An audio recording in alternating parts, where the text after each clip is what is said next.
Chris at Young's, and today we're going to be talking about this classic 1998 Kawasaki ZX900. It's only got 19,000 miles on it.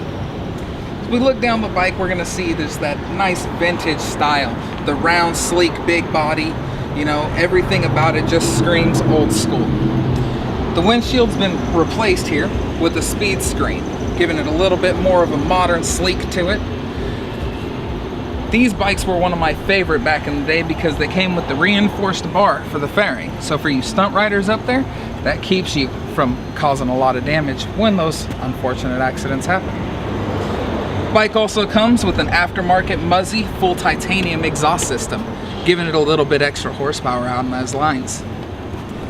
The rear fender's been eliminated, getting rid of that long, ugly thing that's usually back here, giving you some nice small turn signals and a simple license plate. The sleek red color just screams I'm fast. On the front, she's got the nice flush mount turn signals. Let's see how she runs.